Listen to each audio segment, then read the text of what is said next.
Welcome to Get Rich Education. I'm your host, Keith Weinhold, the creator of one of the world's most useful and popular real estate investing phone apps is with us today. And are you best serving yourself and your family by being a free spender or a frugal saver? Today on Get Rich Education. Are you looking for a roadmap to financial freedom? If so, we have a solution for you. Norada Real Estate is offering a limited number of free strategy sessions to help you get out of the rat race. Learn how you can create wealth and build monthly passive income. To set up a time with one of our knowledgeable investment counselors, simply go to noradarealestate.com. That's NORADA realestate.com. For an income property investor like you that needs an income property loan, go to Ridge Lending Group. And over the years, you've heard owner Chaley Ridge generously give her time to you right here on the show as a guest. Ridge provides investment property loans in almost every U.S. state, and you're going to find out how they've helped more Americans realize their dreams of financial freedom through real estate than any other mortgage lender in the entire nation when you get started at ridgelendinggroup.com. Get Rich Education is brought to you by Ridge Lending Group, Producers Wealth, Norada Real Estate, and Total Control Financial. You're listening to the show that has created more passive income for people than nearly any show in the world. This is the powerful Get Rich Education.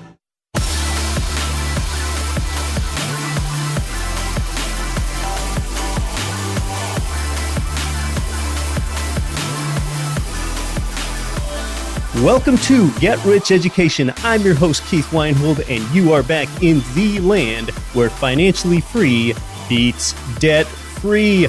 Before we bring in our guest, let's talk about the 5 ways that real estate investors are paid. Last month, I sent you an infographic that finally distilled down the 5 ways that real estate investors get paid, because one person in this world needed to finally produce that. You can print it all out now on one easy-to-read sheet of paper, and I had no idea that creating an infographic that the world needed would be so good for the glass business. Yes, I said the glass business.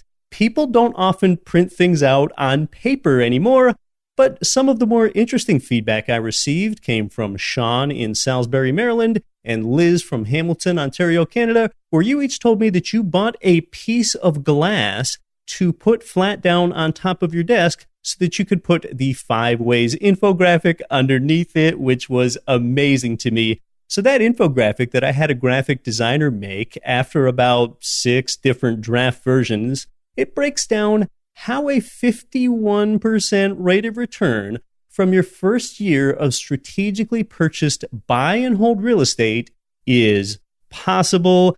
Of course, typically your return will erode in subsequent years due to your incrementally higher equity position, and I really couldn't list all of the caveats like that to fit on one sheet of paper. I know that you might still want to get a hold of that infographic because you might have been one of the many that told me you missed the send somehow. Well, I'll be sure that it gets sent again for you next month. That's the 5 ways that real estate investing pays you infographic, and I'm sending that free as appreciation for our newsletter subscribers. You can opt in for the free newsletter where you also get my free ebook and then this free infographic, which I'll send again next month. Gosh, what a deal. And all you've got to do is sign up at getricheducation.com. Yes, you've got one more chance, and then that is the last send that we'll do. We've got a really smart calculating guest today, and I think that both his story and a phone app that he developed are going to increase your return on time invested. Let's meet him. And then after our chat, I want to talk to you more about spending versus saving. It'll probably give you some perspective that you've never heard anywhere before.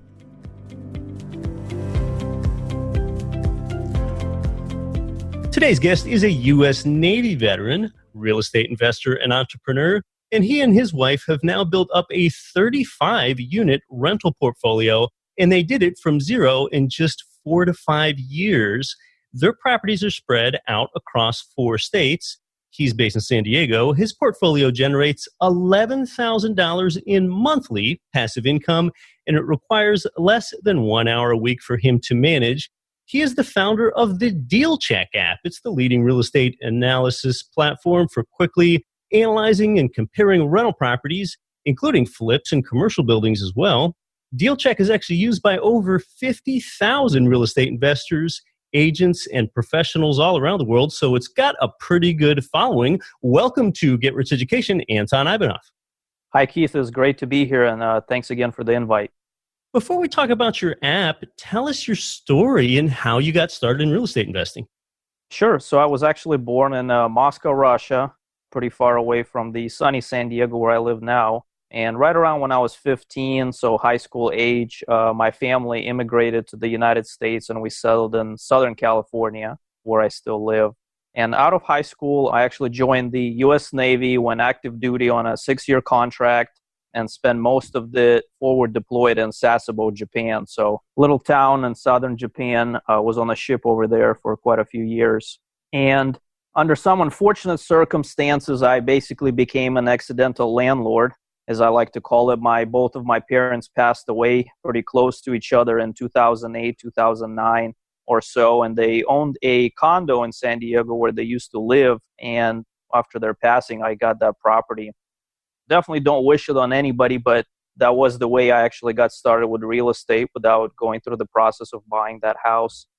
I did almost sell it at the time. You know, I was young, I was away with the military, didn't really know anything about owning property, especially renting it out. But I talked to a few older friends that I had, you know, kind of my mentors. They suggested, you know what, why don't you keep it, rent it out, see how it goes, and, you know, maybe will work out in the long term, which it ultimately did. And I'm glad that I kept that property. Yeah, so you were serving in the military at the time that you had this unfortunate family event and you inherited this condo while you were serving in Japan at the time. So, you know, very distant remote management or asset management, if it's not the property management, if you will. And you probably didn't know anything about rent to purchase price ratios, and that San Diego is not very advantaged from that perspective. And condos oftentimes don't make the ideal rentals either. They have these HOAs, and you can suffer from the tragedy of the commons. The tragedy of the commons, that's a term used in social science to describe a scenario where individuals act according to their own self-interest, and that's contrary to the common good of all users, and they're just often not very advantageous as rentals, the condos as they are. So what happened next? You kind of have this property, so you don't have any experience going out yourself and acquiring property and vetting deals or getting loans or anything like that. You're really just learning about what it's like to be a manager. Exactly. So I think you hit the nail on the head there with the property. It definitely was not the greatest investment. I just happened to, get my hands on it and kept it. And I think more than anything, it didn't bring in a significant cash flow for me. So it didn't change my life completely financially, so to speak. Right. But it did give me that insight into what owning real estate can do for you, especially from the side of passive income. Here was an asset that I now had. Once I kind of found the manager, got comfortable with them handling the day-to-day operations, it started trickling in consistent passive income. And even though it wasn't that great, it kind of opened my eyes to what real estate can do for you as an asset class. I previously invested in stocks and index funds, and they grew in value, but they didn't bring a lot of passive income, as opposed to this property that kind of trickled into my bank account. And I started thinking, this is great. If I want to retire early, which I was thinking more and more about at the time, and replace my full-time jobs income with some sort of passive income, real estate and owning rental property sounds like a great way to do it. So that was kind of the beginning of the rest of my real estate journey. And on why I ultimately decided is that, hey, real estate is a great vehicle to generate passive income. And I actually set a goal to buy 50 cash flowing rental units in the next 10 to 15 years. I gave myself until 40. And I kind of worked backwards. I said I'd be comfortable living on 150, 200,000 in passive income a month with my wife. That would be enough to replace our salaries and live comfortably in Southern California. We worked backwards at about $250 cash flow per unit. After financing, that equal to about 50 units. And that actually became our first goal. I had this one property, and then my next steps, as you said, well, where do you go from here? I really didn't know anything about buying them or buying them in such big quantities, like 50 units. Right. Fast forward a few years, and around 2013, I finished my tour with the Navy. I moved back to San Diego, and I started looking at, what's next for me with real estate. And my first property that me and my wife actually purchased was a local duplex that we house hacked. So if your guys are not familiar with that term, it's basically buying a multifamily property, maybe 2, 3, 4 units, living in one of the units and renting out the rest. That was basically our foot in the door with real estate. The reason we went that route was several reasons. A, single family homes in Southern California, like you said, condos, even houses are that you cannot make money on them with real estate. The prices are prohibitively expensive. You're looking at 4, 5, 600,000 just to get your kind of entry-level property. If we lived there, we didn't collect any rental income, obviously, and I wasn't confident that even if we later rented it out, it would make us any money. So we kind of focused on multifamily investment. It was a better market in terms of cap rates and rent-to-value ratios. Still not great, but at least it was better than single-family. And by house hacking, that allowed us to actually take advantage of the VA loan program. So this is a loan program available to veterans and active duty military that allows you to buy a property that you're going to live in, or at least live in one of the units with a very low down payment requirement. And, we had some savings, but we didn't have enough to put 20% down on real estate here in San Diego, which is terribly expensive. Now, the last time I checked, with a VA loan, you could put as little as 0% down on an owner-occupied single-family home, duplex, triplex, or fourplex. Yeah, you're absolutely right. We actually put a little bit more. I think we put 7% on that first property because we wanted to have a little equity, give us a little safety margin, and kind of bump up our cash flows a little bit. But you definitely can't buy it with up to 0 down, minimal savings, maybe just cover the closing costs. It's a great program, and there is an alternative for non-military members with the FHA program, slightly different. And, it has that mortgage insurance that you kind of have to factor into your cash flow projections, but similar in the sense that you can buy a owner-occupied property with little money down. So definitely 2 great programs that you can take advantage of if you don't have a lot of cash savings to start with that 20% down conventional loan. That's right. So that's FHA programs for civilians, VA programs for those that have had military service. We're talking about non-conventional loans, but yet these are still pretty common loans that are pretty easy to get. Exactly. So that was basically our first property, that duplex. We moved into one of the units that was in worse condition, and not only went through the whole purchase process and finding the deal, kind of interacting with brokers and contractors to help us do some rehab work. I like to say that one deal taught me more about real estate and rental properties than I've done quite a bit of reading ahead of time, listened to podcasts, read a few books, and I learned more during that one purchase than anything else I've done before. So for those folks out there who are kind of looking into real estate, doing that research phase, I think it's very easy to get in that sort of analysis paralysis mode, so to speak, keep reading and always feel like you don't know enough. I think at some point you do actually have to go out there, buy your first property. Even if it's not the best deal, you're going to learn so much from your mistakes and maybe things you overlooked that will just play a tremendous value long-term in helping you become a real estate investor.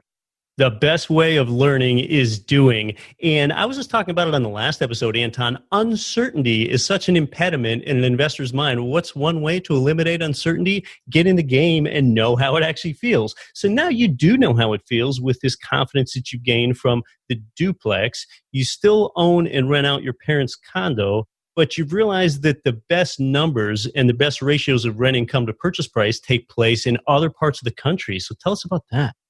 Right. So we were kind of, we had our living situation sorted out. We're living in this duplex, and we still have our goal of 50 units in the next kind of decade or so. And I started looking, okay, well, how do we scale this game from now? And I quickly realized that buying property in San Diego is just not going to get us there. There is no way realistically I will have enough money to put down payments on 50 units in San Diego at the prices that are here. Right. And even if I did, the returns that you get here, the rent to value, the cap rates, and your overall ROI were very low, and it just was not enticing to me. So I quickly realized that we need to branch out into out-of-state investing. And that was a whole other, kind of ball game, so to speak. I feel it's much easier to buy a local property than go in a foreign city you've never been to before, don't have any friends in, and try to buy real estate there. But that was kind of the only choice that I saw if I was to accomplish my goals that me and my wife set. So what actually we ended up doing is I went the turnkey route. So our first foray into out-of-state investing, we bought 3 turnkey properties in Birmingham and 1 single-family turnkey property in Atlanta. And I saw, there's kind of good and bad things said about turnkey investing. I definitely don't think turnkey properties is kind of a be-all, end-all strategy, and they're not necessarily completely hassle-free. But I think turnkey could be a very viable strategy to get started with out-of-state investing like I did when you're completely new. And the reason for that is because they alleviate some of the risk and work required with finding, rehabbing, placing tenants in out-of-state properties. If you're somebody like me who doesn't have a network or family or friends living in these other markets, but you do want to own real estate there, turnkey can be a good way to get in there, find a property that's already been rehabbed, has a tenant. I always advocate still kind of doing the research about where the property is located as far as the neighborhood and the actual city, but it could be a good way to get in the door with out-of-state investing. And it was for me and my wife. With the properties we bought in Atlanta and Birmingham, we still own them today. And the rents and the prices have appreciated since then. And now they're great cash flowing, single family homes.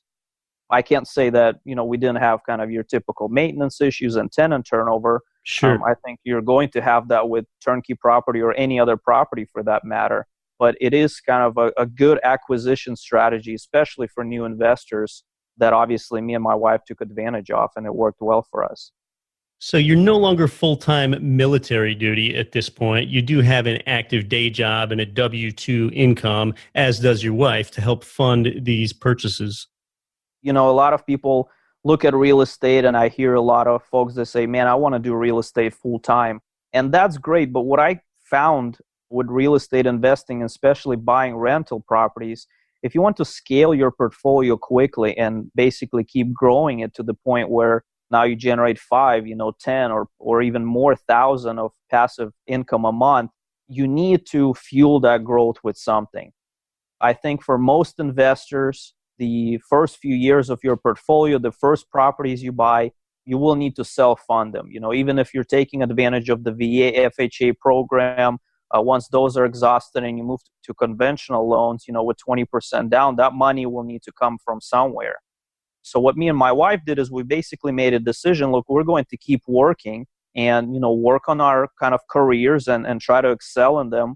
But at the same time, we try to live a very frugal lifestyle, not let our expenses creep as our salaries increase or we get promotions, but instead take that money and put it into our real estate portfolio and help us buy more and more properties. And looking back over the last kind of 4 or 5 years that we built this portfolio of 35 units, the bulk of the growth came from our own personal investments. And, I have no regrets for keeping to working during this time because that allowed us to buy more properties. We're getting now to the point where the portfolio itself generates a significant cash flow, over $10,000 a month, and we're saving 100% of that, and now we're using that to help us finance even more properties. But especially when you're first starting out, I don't necessarily think that just quitting your full-time job right away is the best way to do it. Perhaps keep working for a few years, but use the money you earn to actually buy income-producing assets like rental properties that will take care of you later. Yeah, this is really interesting. Now, you bring up the word frugality, a term that certainly doesn't describe me, but I think with real estate, you get paid so many different ways that it's a very forgiving asset class, and there are a lot of ways to approach it. Anton, I already know the answer, but tell me, are you and your wife savers or spenders? We're 100% savers. Ever since my days in the military where I wasn't actually earning that much, salary-wise, And then all through after the transition, and now I have kind of a more higher paying job in the civilian sector, we try to live a very frugal lifestyle to the point where we save over 60% of our take-home pay consistently. And we've done this for years. We see some friends or kind of neighbors, they drive nice cars, they go on vacations a lot. And, that's fine. I don't have anything against it. But my goal and my wife's goal has always been to retire early in our 30s or our 40s. That will just open up the freedom for us to pursue whatever we want. And we kind of made a choice that we would rather sacrifice maybe some lifestyle choices now, instead invest this money in rental properties, but at the same time, that will allow us to retire much earlier and then enjoy the freedom that passive income gets us. Now, this is really interesting. Anton and his wife are savers. My wife and I are spenders. Now, the term delayed gratification, there's something to be said for that. A lot of people might agree with that to some point. I don't agree in delaying too much gratification, but there's no absolute right or wrong way to do it. I'm spending about $18,000 on this Italian vacation. My wife drives a nice BMW. My mindset is I am a spender before I'm a saver, but the first thing I do, and this is probably the first thing Anton does as well, is I buy a cash flowing asset and then I spend a lot of that cash flow. But of course, some liquidity accumulates for new buys. My thing is that I use low equity positions. That way I get more leverage, which may or may not benefit me in the short term, but it should over the long term. So I want to let other people's money leverage do my saving, my really hard saving for me. Anton, I wrote an article a year or two ago, and it outlined how with 20% down payments, with 6% appreciation on real estate, 100K becomes 300K in 5 years, just to help demonstrate the power of leverage. So I do invest first, but often spending comes next. A better quality of life for me, time that I'm never going to get back. But there's no wrong approach. Anton and I just approach this both with a mindset and actions in a somewhat different way. Anton's a saver, I'm a spender. We both invest in real estate, but I invest before I spend. Right, and I think it all ultimately comes down to finding a balance at what works for you consistently.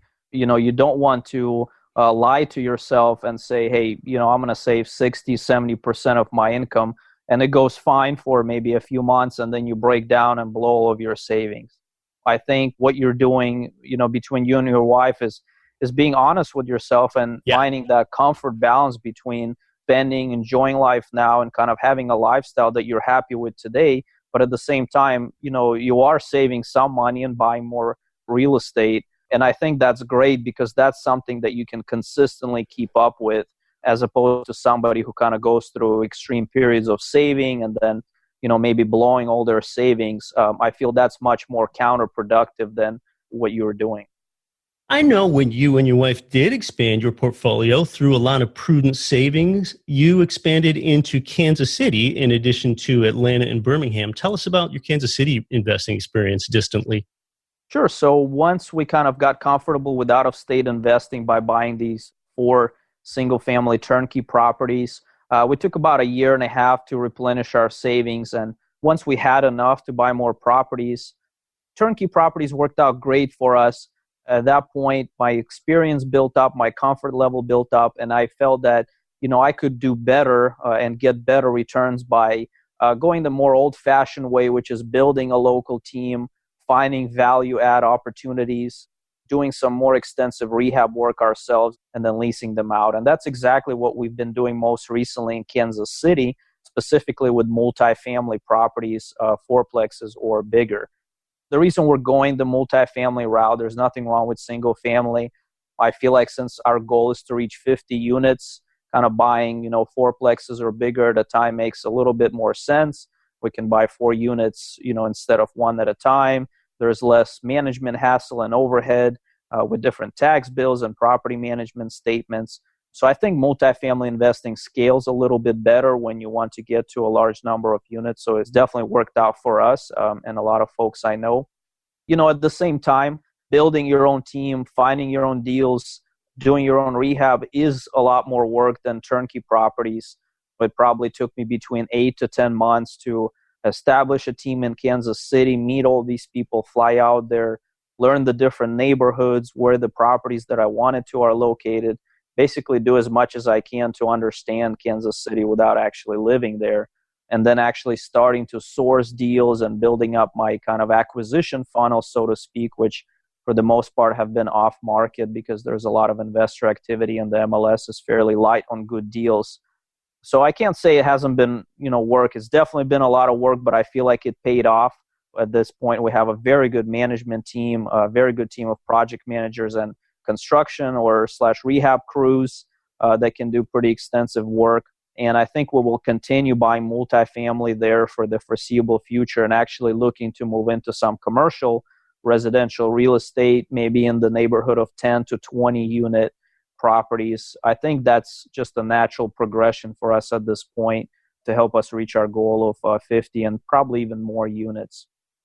Now, outside of your due diligence in vetting the team, you do a lot of sort of lone wolf work. You don't get into partnerships through networking, and you also don't do things with creative financing. It's just kind of your typical available financing out there, and you've had success with that. There's definitely different ways to approach real estate. I kind of historically looking back at the last few years, I didn't have any friends or family members or coworkers who were into real estate that I would naturally say like, hey, let's partner up, let's do this together. I think if you have somebody like that who can help you do the work, the due diligence, share the financial burden, that could definitely work. It's just, didn't work out for me and my wife. And I'm, a loner type of guy, so I don't mind doing the work and spending a lot of time on research myself. So it worked well for me. Maybe we would have been able to grow a little faster if we had partners or kind of syndicates. But I'm very happy where we got ourselves. I think it worked well for us. And the same goes for financing. There's a lot of different financing strategies. The only ones I've ever used was the VA loan on the initial duplex. I've used conventional financing many times with your typical 20% down. Yeah. As well as more recently, we start getting into commercial financing because we basically exhausted our conventional loan limit. So a lot of these multifamily properties we've been buying in an LLC with commercial financing, still putting about 25, sometimes 30% down. And that worked for us because, again, we have fairly high-paying jobs. We live a very frugal lifestyle, so we're able to save quite a bit of cash ourselves, plus all the income that our current properties produce and put that into, buying new properties. But if you're short on cash or you don't have the ability, to save that much, there's definitely a lot of strategies, and I know you've covered a lot of them on this show, and I think you're a much better example than myself, obviously. There's great ways you can minimize your equity, minimize your, cash needed to fund each deal, and then still get great returns without kind of needing thousands and thousands of dollars of your own cash. So you built your portfolio through buying rental single-family homes. Of course, you had the duplex in San Diego, and you've also got these fourplexes that you're adding on. And a lot of people try to get to those 20 loans, 10 conventional loans for the wife, 10 conventional loans for the husband. Sometimes you can max out your 20, but other times couples don't ever get to their 20. Oftentimes debt-to-income ratio thresholds are what they hit. That's exactly what happened to us. I was just going to say I think we maxed out quite a bit below 10 because when you write your taxes, you typically want to make it look like your properties are not making, that much money. Use every possible deduction that you can. So a lot of times your debt to income ratio, which I think is usually between 45, 50%, something like that, is the max that the lenders like to see. You will, basically hit a wall where it's harder and harder to find a lender who will be willing to work with you. And that's what happened to us. And again, it's just nothing wrong with it. It's a natural part of growing your portfolio. For us, the solution was we found a really good commercial lender who offers pretty good terms, 25-year amortization, 10-year terms, and very competitive interest rates. So it naturally, we kind of transitioned to that, and it's been working well so far. But again, there's other strategies, like seller financing and maybe portfolio loans that can be used instead once your conventional loan limit is reached. There are so many ways to do real estate, and it's the confluence of oftentimes your individual risk tolerance and your personality and your mindset and your upbringing, because we talked about how I'm a spender and you're a saver. Well, Anton and I are going to come back and talk about the app he developed for checking real estate deals. You're listening to Get Rich Education. Our guest is Anton Ivanov. More when we come back. I'm your host, Keith Weinhold. Finally, Total Control Financial gives you checkbook control of your 401k and IRA money to invest in real estate. It's time to get your retirement money into your own checking account, but you've got to avoid the little-known tax that you'll pay with any self-directed IRA.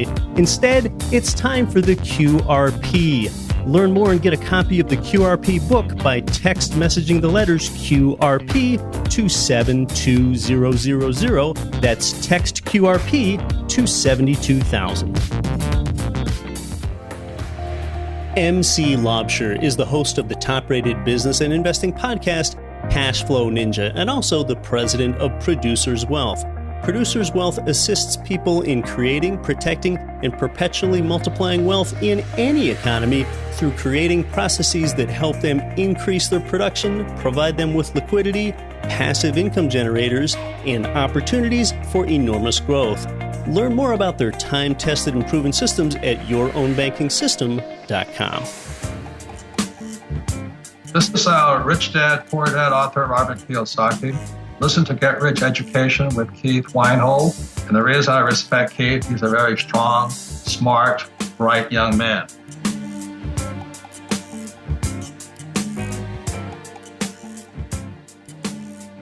Welcome back to Get Rich Education. We're talking about a real estate investing app developed by our guest, Anton Ivanov, today. Anton, tell us about the DealCheck app.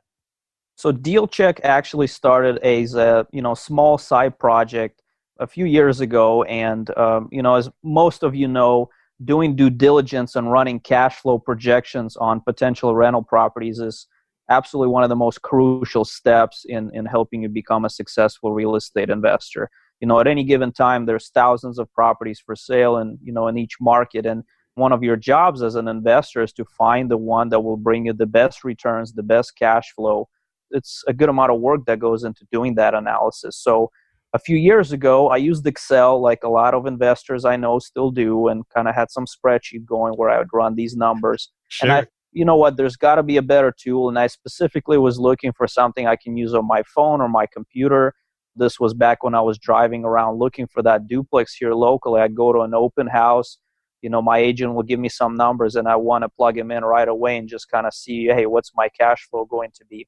So I didn't find quite anything that I liked that fit the bill, and I actually built the first version of DealCheck myself. So what it really is, a DealCheck is an app you can use online at DealCheck.io. So it's a browser version. You can use it on any computer, or you can download the DealCheck mobile app to your tablet phone. It works on iOS and Android, and it's a property analysis tool. So it's perfect for helping you figure out, how much cash will you need to close this deal, help you itemize your closing costs, figure out what your financing is going to look like and how much actual money you need to close on this deal, then help you analyze your cash flow.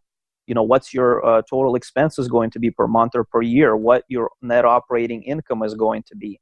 And then following that, it gives you a wide range of metrics to help you calculate your returns, from the basic ones like cap rate to cash-on-cash returns to something more advanced like internal rate of return and return on equity and gross rent multiplier and debt coverage ratio. So perfect for doing quick analysis on your phone and your computer, figure out if a rental property, or you can even do a flip or a rehab project, will basically fit the bill. We have a way to set up a custom criteria set so you can actually quickly screen deals. Say, hey, my minimum cap rate is 6%, my minimum cash-on-cash is 12%. Our app will instantly essentially grade a property and tell you if it's going to be worthwhile to look into further. You can look at projections for up to 35 years into the future and actually see how the rental property will perform, or look at exit strategies and say, hey, after 10 or 15 years, what my total ROI is going to be on the property. And there's a few other cool tools, like you can export full complete PDF reports for each property. Basically, it's a beautiful formatted report with maps and photos. Looks like you spent hours on it, but, it's really just one click. And we have a lot of investors who send these out to their lenders or partners or clients if they're an agent, basically present all of the information about a property in one place. And we also have an offer calculator. So this is actually a tool where you can plug in certain criteria that you have for the property, like minimum cash flow, minimum cash on cash return. And our app will actually calculate you the highest price you can pay on this property. So if you're looking at, well, what should I offer on this property to the seller, you can use that as a starting point to help you figure out what price will make this deal actually work for you and attractive, and use that to write the offer. So you can try DealCheck for free. We have a free tier that you can use forever. It's perfect for kind of smaller scale investors if you don't analyze a lot of properties. We also have more feature-rich optional upgrade version we call DealCheck Pro. You can upgrade at any time, but again, you don't have to. I've set up a custom promo code specifically for your listeners, Keith. So if you type in GRE25 off at checkout, when you upgrade to DealCheck Pro, you'll get a 25% discount. So again, that's GRE25 off, OFF. You'll get that discount, or just try DealCheck for free online at DealCheck.io, or try it on your phone by downloading the DealCheck iOS or Android app. Well, thank you so much for that promo code for our listeners. Anton's really made something useful here. 10 or 12 years ago, people weren't on their phones. They didn't have a smartphone. And 10 years from now, they might not be on one either. But this is useful because it's right in your hands. I have the DealCheck app on my phone, and I've used it. And, here's something I have to say about real estate math. The calculations are really simple. In real estate, every time it's just addition, subtraction, multiplication, or division. Anton, I don't think I've ever used trigonometry or calculus or even exponents in real estate investing. But here's the thing. It's knowing which calculations to do that are not as simple. And there really are a lot of calculations in real estate investing. So the app is really just a real time saver. Exactly, and I think it works really well, especially for new investors and those folks who are not really familiar with, hey, what are all these ratios and which one I should focus on. What DealCheck really does is, it takes the guesswork out of the calculations for you, because if you're new to real estate, you have a lot of factors to worry about. There's so many potential mistakes you can make. The last thing I feel you want to do is make mistakes in your math just because you didn't know better, and that will kind of result in you buying a property that doesn't cash flow as well as you can. So DealCheck takes all of that out of the equation. We use time-tested industry standard formulas for all of our math. And on top of that, we make it 100% transparent with a built-in glossary we have. So there's basically a little icon with a question mark. You can click next to any term. It'll take you to a page that explains what this term is, how it's calculated. You can see the exact formula. So not only you can actually, see how the math is done, it helps new investors learn the formulas, get comfortable using them and actually understand which ones are important when they look at the analysis projections. That's right. Rather than just spitting out a debt coverage ratio of 1.4, you can touch on the little question mark with a circle around it, and it will tell you how that was calculated, so you could work it back if you wanted to. So it's really a way to learn and not just dumb things down for people, and you have really good integrations as well. For example, you can import data directly from the MLS into your app. Exactly. That's one of the really popular features we've recently added. Nobody likes typing in stuff manually. You can just type in an address of a property. We'll pull the information, list price, photos, description, give you a head start with analyzing the property. So you're obviously not making simple mistakes like how many bedrooms and bathrooms the home has. Well, Anton, you've really built something useful for this real estate investing industry, which is fractured and oftentimes quirky. So I'm really grateful that you made the DealCheck app. It's been great having you here on the show. Keith, I had a great time. Thanks again for the invite.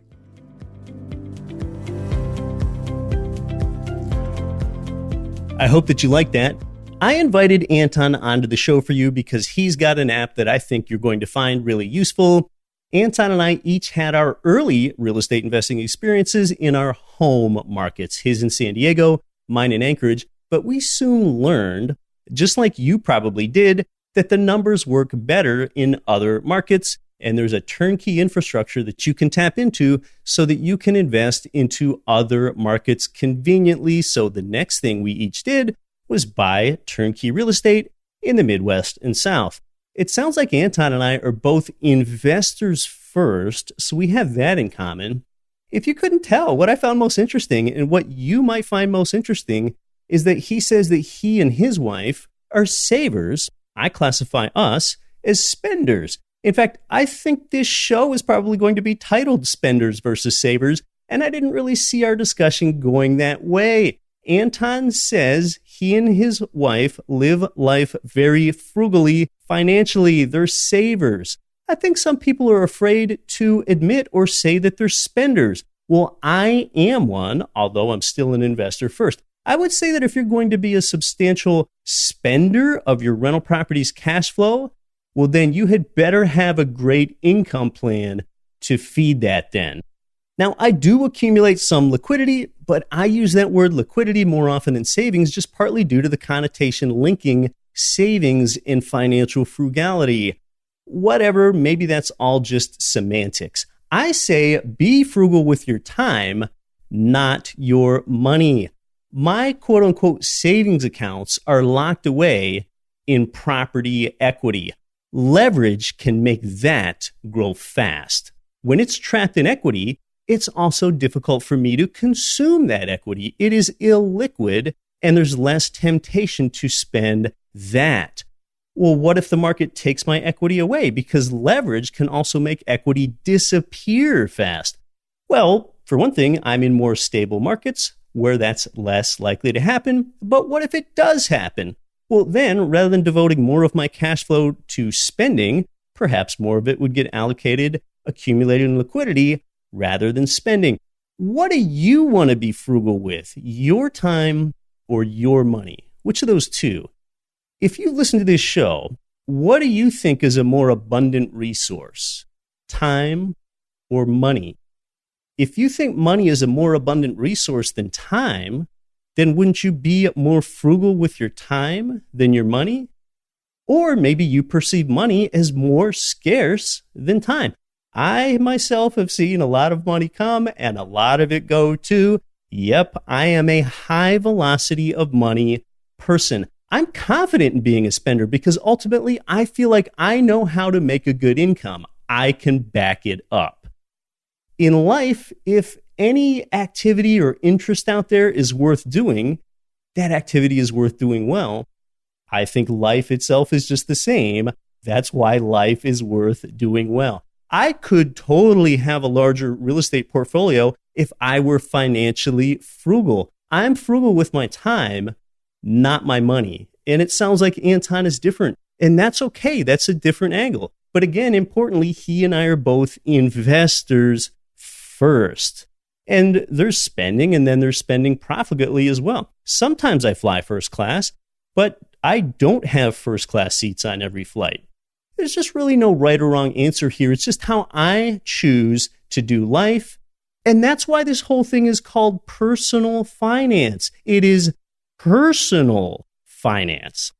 Ask yourself, do you want to live the full spectrum of life, all of your life, or not? If you want to make great sacrifices now, yeah, it does increase the chance that you'll live better later.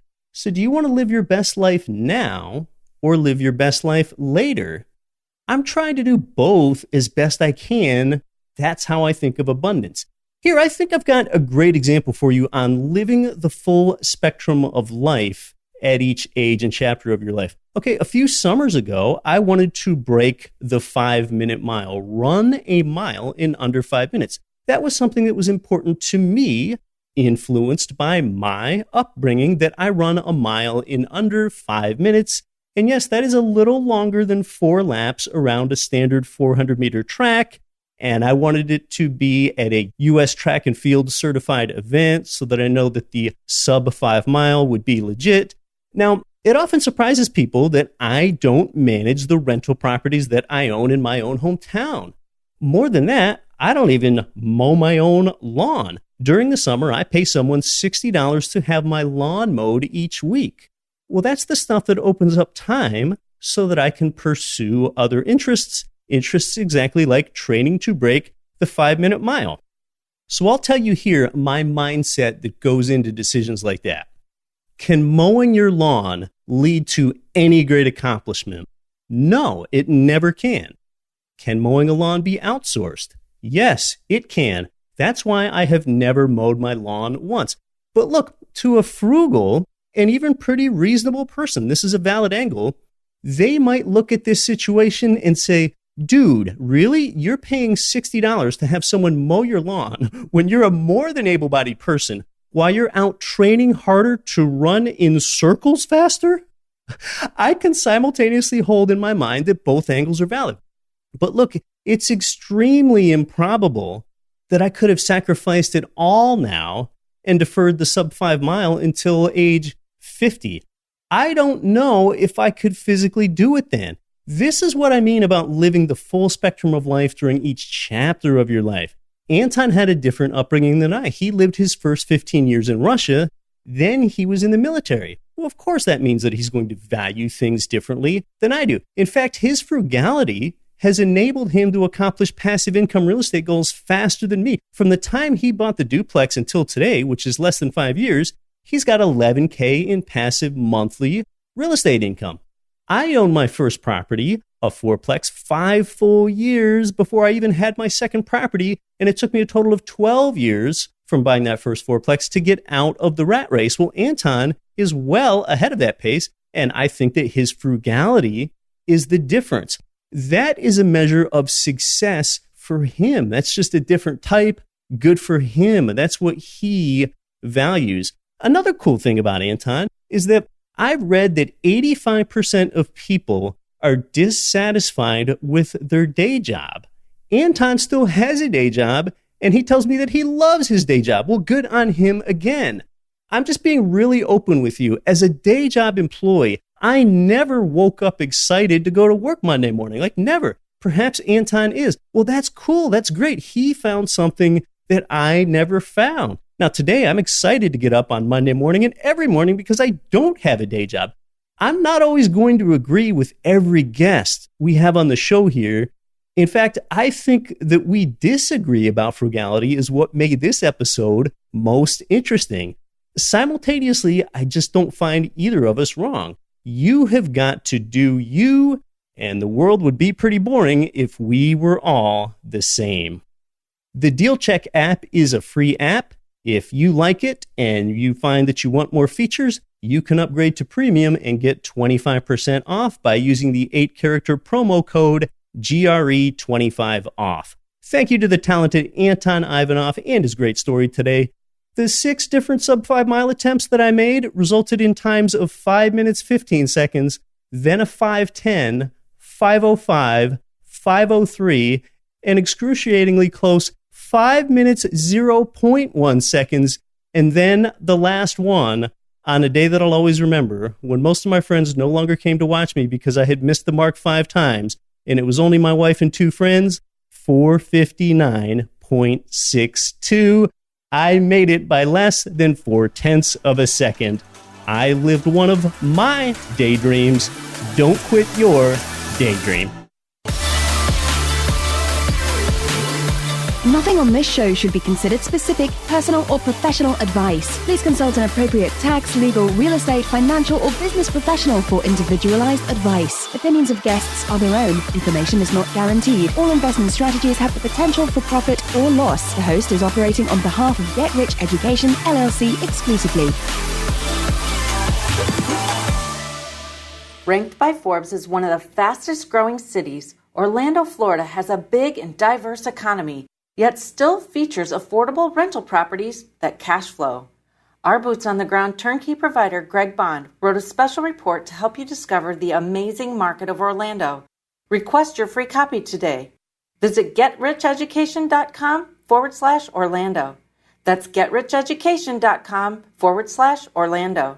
71% of Americans aren't saving enough for retirement. It's going to get worse as people live longer, and you need to start thinking differently. But you can't lose your time. Real estate is the investment vehicle that's made more ordinary people wealthy than anything else. Keith Weinhold of Get Rich Education is host of one of America's top investing shows, Disrupting Wall Street. He's an international best-selling author, a writer for Rich Dad Advisors, and has been an active income property investor since 2002. He has created thousands in passive monthly income for countless followers now, he has a free book, The 7 Principles for Creating Wealth in Your Life. Get your copy now at getricheducation.com/book. That's getricheducation.com/book. Because invest in what produces income for you now and later. Sign up now at getricheducation.com/book.